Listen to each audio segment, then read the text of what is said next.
Warning, the views and opinions expressed in this presentation are those of the producer and those appearing in the show and do not necessarily represent the views of DerryCam, the Town of Derry, or any of its staff or affiliates.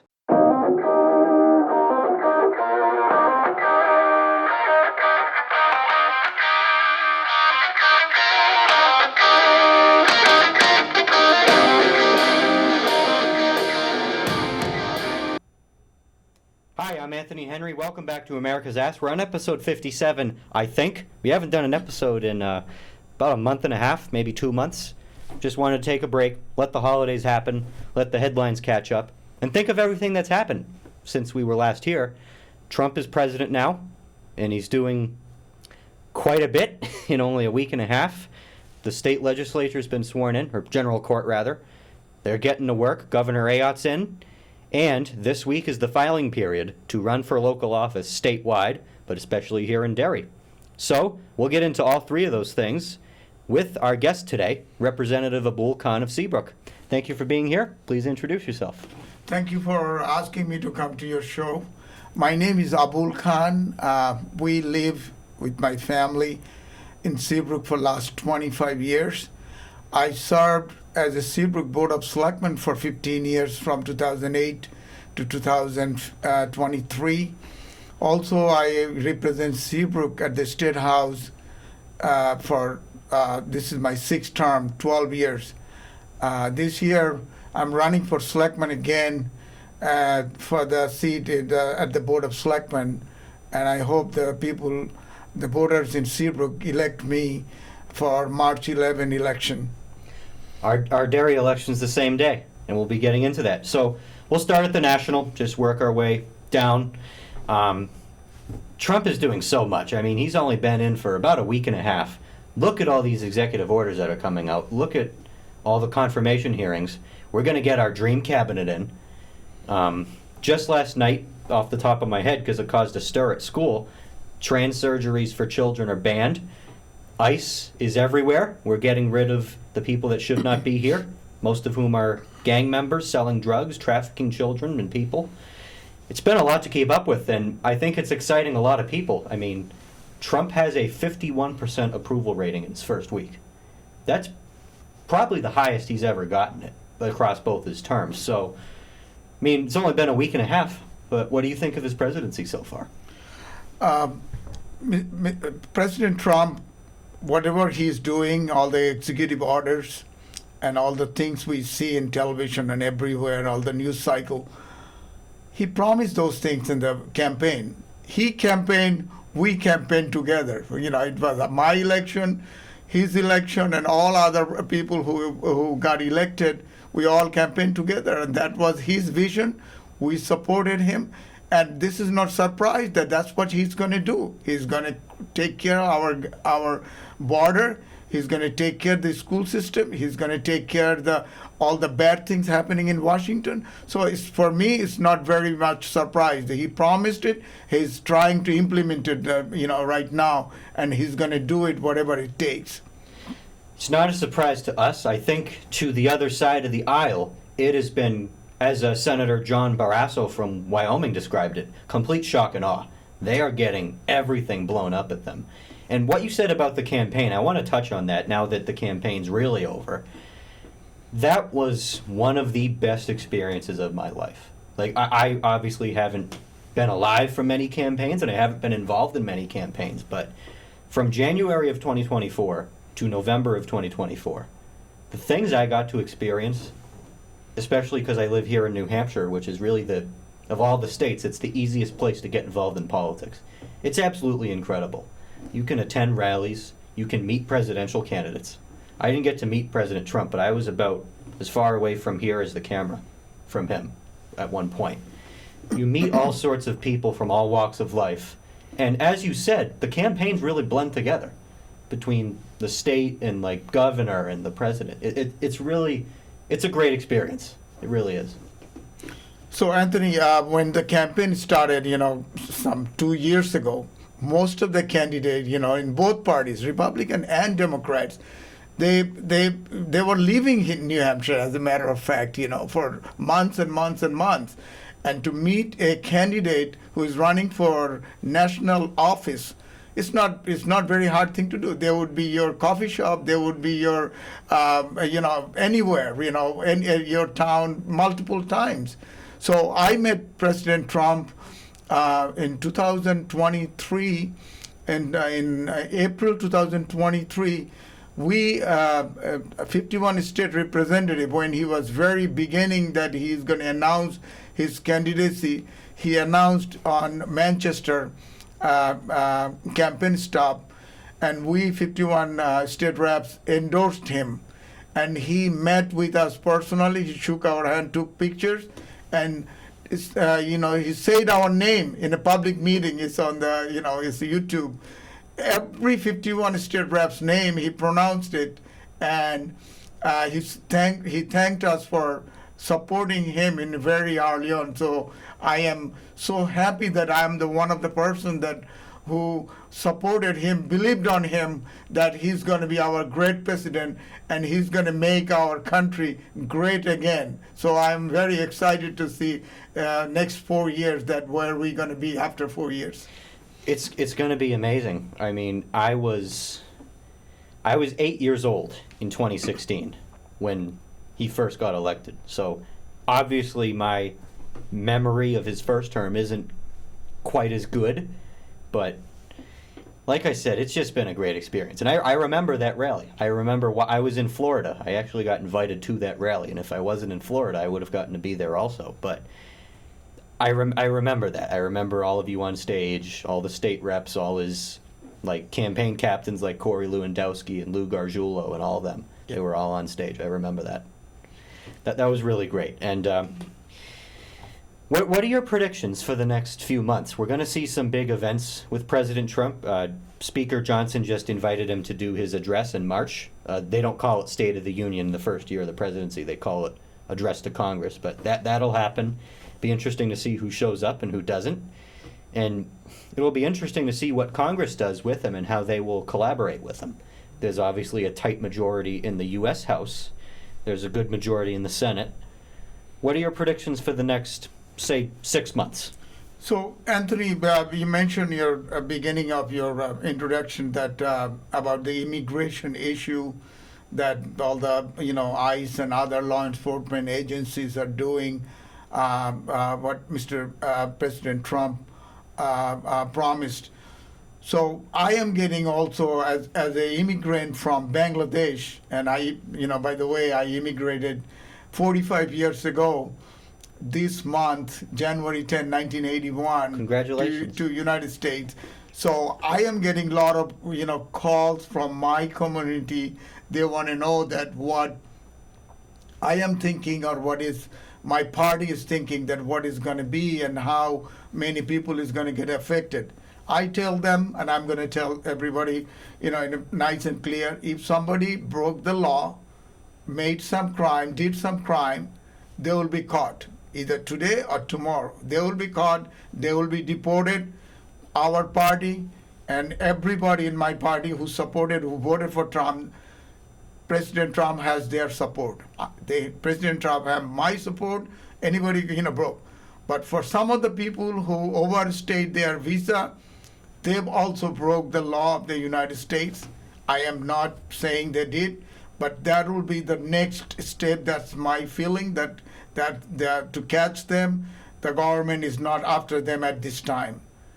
But right now, all the criminals who did our bad crime in our society, a lot of murders, rapes, and all kind of bad things we read last 4 years, they will be caught, they will be prosecuted, they will be put in on the plane, and they will be, moved out of the country. No question asked. It's going to happen. But the other things that our president is going to do is we're going to do a lot of things with our business with other countries. Like for years and years, we saw anybody can bring any product, bad products, very, very bad product. They can dump in our country, and we have to buy it because we have no choice. Thank God for President Trump. He said, whatever you're going to bring, you're going to have some tariff. Unless you say, make those products in the United States, unless it says made in USA, you're going to pay the taxes to get into this market. That's remarkable. In my time, the last time I heard those kind of things, it was President Ronald Reagan. In 80s, early 80s, I was here. I was 25, 24 years old, at that time. So thank God President Trump is doing all these things for our country. And, and other thing is the foreign aid. We send billions of dollars, our tax dollar. We sending them without not knowing that what they're going to do with those dollars. Thank God for President Trump. He's going to have accountability that what they are doing with our tax dollar. So thanks for, and many other things that we will talk, in a minute. One example I'll bring up before we move on to the State House was just the other day what we saw with Colombia. Colombia refused to pay for flights so that their illegal immigrants that are here would get sent back. The president refused. Trump threatened 25% tariffs immediately. And maybe 2-3 hours later, President of Colombia backtracked and offered his own private plane to take them back. That is exactly what you just talked about. I heard that story that, in the day one, we heard they're not going to allow our plane to land. And then few hours later, they said, no, misunderstanding. We're going to let the plane to, land with those criminals or whatever, the deported people who broke our country's law. Now they are taking it. So you have to do it. Somebody have to do it. And thank God for President Trump that he's doing it for all of us. It's going to be great to see. Like I said, every day it's something new. So just going to take it day by day and see what happens. And we'll move on to the State House now. So like I said, we last did an episode end of November. There was a lot still up in the air about the State House, even though the elections were over. We really didn't know what leadership would look like. It remained the same. Representative Sherm Packard of Londonderry is still Speaker. Representative Jason Osborne is still Majority Leader. There was a shakeup with the Democratic leadership. Representative Alexis Simpson is the new Minority Leader for the Democrats. And in the Senate, surprisingly, the Democratic leader there, Donna Soucy, lost re-election, which no one expected.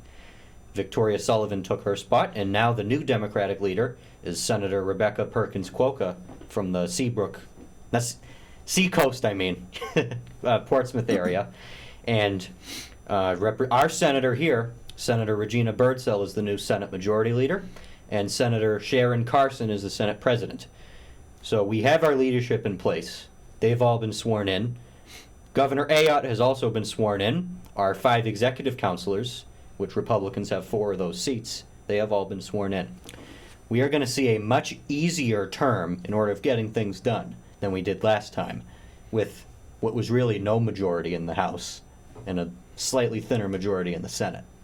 We're going to get pretty much anything we want done, as long as we don't screw it up, and as long as we can cram as much stuff in as possible. What do you think the next 2 years will look like, and how do you think we defend our side in 2026? Because Democrats are going to be hungry that year. By 2026, we're going to have a lot of victories, and they're going to want their majorities back. Yeah, Anthony, thank you. This is a great question. So, like you mentioned, that Speaker Sherman Packard was reelected by the House members again. And also the Majority Leader Jason Osborne was reelected by the House members. And we have the leadership set up that the way we want to see our programs and our ideas and our taxpayers' wish, we fulfill their wish, the way our taxpayers wants us to do.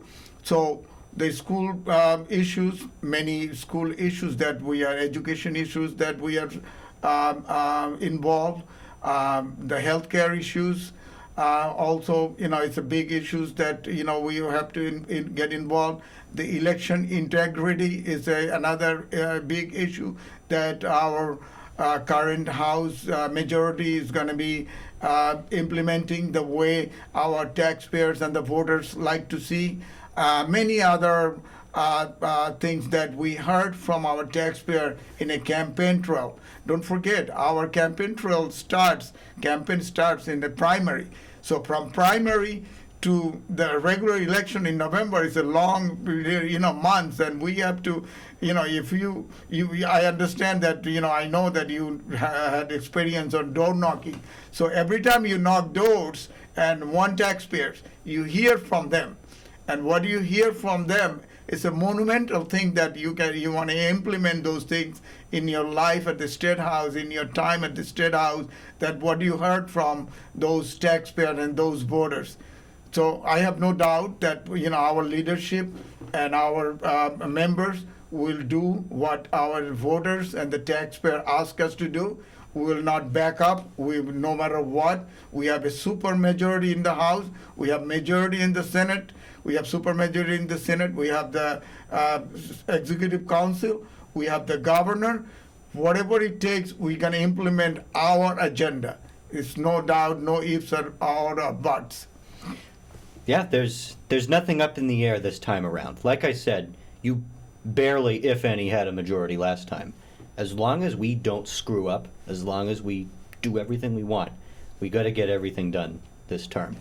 I just want to mention, Anthony, that it's not, I don't have any issue with the other party, the Democrats. We'll work together if they want to work. I always did, in my district or in even the State House, we'll listen to them. If they have any merit, whatever they're saying, I respect that. So I have no problem. They are part of the society. They are part of my district. So I don't have any personal issue with any Democrats or any Democratic leaders, But our agenda, the people gave us the mandate. We will go the people's mandate, whatever it takes. That's what I'm saying. And that's a good lesson, and I've talked about it on the show before, but I'll talk about it again because it's important. It's not as contentious as people would think it is. If you go up to, just say, the New Hampshire State House, for example, go there during lunch, go to the lunchroom downstairs, and just watch the reps eat lunch. There's Democrats eating with Republicans talking about bills and how they can collaborate. It's really not as fiery as the media or TV would make you think. They make you think that to discourage you from paying attention by thinking it's all contention. Everyone is really friends, I should say. Everyone's united by the fact that they're Americans, that they're working together on stuff. Just different routes to go about it. Yeah. The same thing, Anthony, that when I talk about that I represent Seabrook, my district, District 30, I represent all Seabrook, Democrat and Republicans. Everybody, I represent them, everybody. And this term up in the State House, is there any legislation you're working on, or if there's nothing in particular, is there any legislation you're watching? Or there's actually something I saw you're working on regarding Bangladesh, a resolution? Yeah. So what happened is in August 5th, 2024, there was an uprising by a fundamentalist student organization that overthrew the elected government, who is pro-American and pro-Indian, pro-democracy. They took over. They are fundamentalist, and they are doing a lot of bad things to minorities like Hindus, Christians, Buddhists, and other religious minorities that they want to wipe out. And they are only 10 and 11% of the total population. It's a big population in Bangladesh. It's about 170 million people in a very small country. And they are doing bad things to the minorities. And I thought it's my responsibility to let the society know in here, where in United States sending all kind of aid and all kind of money to Bangladesh to do all kind of things. The United States government should know that what is happening in Bangladesh. I know they know, but it will give a lot of media attention that we are concerned about the Islamic fundamentalism all over the world, and especially Bangladesh, that is rising. So I brought that bill in the State House. There was a hearing last week, and hopefully it's a resolution. It does not do any law or anything. It brings the awareness to everybody involved that what is happening there. That's it. And is there any other legislation from other representatives that you're watching? Anything big that the people should know about? Anthony, I am involved in many legislation. I am co-sponsor of many legislation in this cycle of the legislative year. In our town, we have an issue that is flooding from Seabrook Beach to Main Seabrook. There was a road called Route 286. It gets flooded whenever we have a big storm. So we brought a bill to study that area, so we can put that project on 10-year list. Also,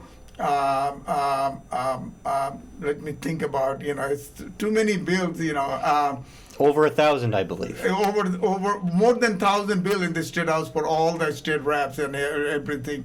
But I'm involved in many of them, and hopefully in the next time I will bring more, because it's very early stage on those bills. It's just beginning, last week was the beginning week. That is true, and I should point out that even though the legislature, general court rather, has been sworn in for over a month now, next week is really the first week where bills are taken up. They met for session a few weeks ago, but that was really for rules and housekeeping. So next week we'll get to see some real excitement, I should say. Yes, we will have the real vote. We'll have the real session in the House up and down for next week, All right, so we'll move to local. I'll start with some quick Derry updates. We had a school board meeting last night. It was really run-of-the-mill. This week is the filing period until this Friday at 5 p.m., which happens to be the exact minute this show comes out. We're getting some really good people running for school board. I won't say who until next week, so we have the full list, but I'm very optimistic. We're going to have a great slate of people to run for office here in Derry for local stuff. And it's much needed. This school board, most of it, they gotta go. They cannot keep asking for the money that they are asking for. Just on this ballot alone in March, we're going to have 5 school board members, because we had the 2 resignations, the 3 regular and the 2 resignations. We're going to have the budget, which is $102 million. We're going to have the $25 million warrant article for construction. We're going to have a teacher's contract. There is a lot on the line here. A lot of money is being spent, and your taxes are going up. So we need people that are going to be watchdogs for the future that can win. And I believe we have some, and like I said, I'll talk about that next time. However, we have someone that's running in a local election in Seabrook. So why are you running again, and what do you plan to do when you get there? So, Anthony, again, this is a great question, why I'm running again. I got involved in town politics in 2005 when I ran for Seabrook Planning Board. I won by a very large margin. Since then, I served in many committees and many capacity. Whatever you see in Seabrook, all the development and everything, many big development happened in my time. I was involved every one of them. Very big projects that I got involved, and I did, So many people along when I was campaigning for my state rep, it's a unique thing that New Hampshire, you can have 2 elected positions at the same time. So when I was doing the campaigning, many people asked me that when you're going to run for selectman again, after 2 years. And I said, I will think about it. Then I discussed with my family, and after all the discussion and everything, I decided that I want to run again, and I want to do, more good things for my town and my district. So this year, 2025, is my 20 year of public service in Seabrook, that I served Seabrook faithfully, Seabrook resident, Seabrook taxpayer for last 20 years. So why I'm running, I want to do more good thing, more better thing for Seabrook. I want to make, bring the Seabrook taxpayer, the tax burden less. I want to take care of the elderly. We have issues with our education system, although the selectmen cannot do anything to the school system because there is a school board, but we have our issue also. Many other issues that we have in Seabrook that no different than Derry. So I want to do, again, so hopefully people will elect me in November. People will elect me in March 11, so I can serve for them again for next 3 years. And another important date I'll give out for Derry, So this will be coming out Friday. The day after this comes out, Saturday, February 1st, 10 a.m., is the school district deliberative session. I'm sure you have those in Seabrook as well, and you know they are important, and not enough people go to them. Please go to them. Please go this weekend, Saturday. And one thing I want to point out, I first met you at, I believe, Memorial Day Parade in Seabrook. I marched right behind you. Every other person yelled, "Hey, Aboul, how you doing?" Like, everyone knew you. You are very well known in Seabrook, so I am very optimistic that you will win again. Anthony, thank you. And also, that you're right that I met you. You came along from Derry to, walk in our Memorial Day. We walked together with many people, other, state representative and selectmen. And for your leadership, you as so young, you are our future. And as I was talking before the show started, that hopefully you will run for state rep in 2026, and you will represent Derry at the State House. Like I said, we'll see. So we are just about out of time, so any other closing statements, feel free to give them. Yeah, Anthony, thank you for inviting me this show. I thank the Derry residents and the taxpayer of Derry to have this kind of beautiful studio that you made it for everybody. I'm amazed that it's so beautiful and so nice, and it works so well. And thanks to the moderator, Anthony, that he's doing a great job. In future, if you ask me, I will come back again. I will let you know what is happening at the State House and what is happening in my town. Thank you again. Thank you for coming on. I had a great time. And to the people of Derry, start paying attention to local politics more. We're going to have a lot of big things happening with like I said, the deliberative sessions this Saturday. Filing period's almost over. We need people to run. We are getting those people slowly, but shouldn't be this slowly. We need people to be eager to run for local office. As Aboul would tell you, they're the most important, and not enough people pay attention. This is where the biggest impact on your life is made. Your town is formed by the local government and the taxpayers. If you want to have a say, if you want a big impact in how your town operates or the school district, run for local office. I tripped up there. You won't regret it, and you're going to learn a lot. All right, I'll see you next week. I'm Anthony Henry. This has been America's Ass. Thank you for watching.